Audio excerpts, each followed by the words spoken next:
A defunct railroad in the Vail area could see new life, hauling grain from the plains. Phil Lindemann, Krystal, 93 News. First, nearly 111,000 cars passed through both sides of the Eisenhower Tunnel this weekend, Friday through Sunday, led by blue skies and Thanksgiving holiday travel. That is 9% busier than last weekend, but 7% lighter than 2 weekends ago, the heaviest of November so far.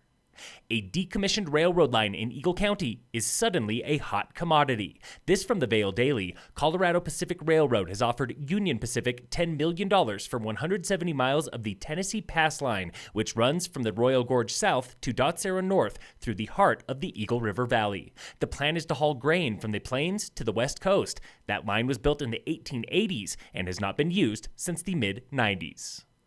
4 people suspected of selling 29 pounds of meth to undercover agents in Glenwood Springs were released without bail due to late paperwork. The Post-Independent reports the 4 suspects from California left Garfield County Jail last week with no charges or bond when a probable cause review took longer than 48 hours. The suspects are due back in court this December and face hefty fines if they appear.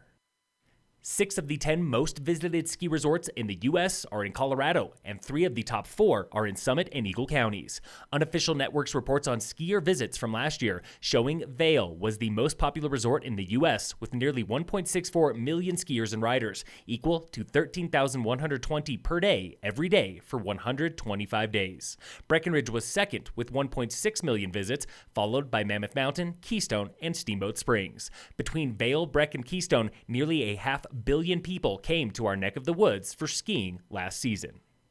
The Moosejaw on Main Street, Frisco is a classic dive bar, and at this week's town council meeting, founding owner Linda Colty is honored with the Frisco's Finest Award, the town's version of a Lifetime Achievement Award. Colty, known as Mama Moose, opened the Jaw in 1973, and she plans to retire after this ski season, handing the reins to her grown son. That presentation happens tomorrow, 7 p.m. at Frisco Town Hall. The public is welcome.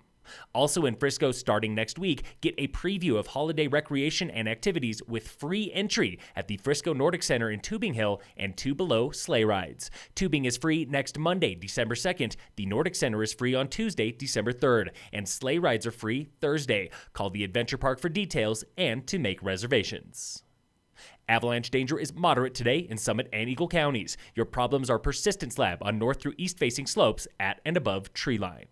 In sports, the Broncos lost to the Bills yesterday 20-3. The Nuggets beat the Suns 116-104. All Colorado teams are off today, back tomorrow with the Nuggets. And in local sports, brought to you by American Family Insurance, the Weiss Agency, the A-Basin Rise and Shine Rando Series continues tomorrow, Tuesday. On-site registration opens at 6 a.m. for racing at 7, or sign up today at arapahoebasin.com. It's Thanksgiving break at Summit High, and boys basketball opens the winter sports season tomorrow with scrimmages at Gilpin County High. All other sports get started after the holiday.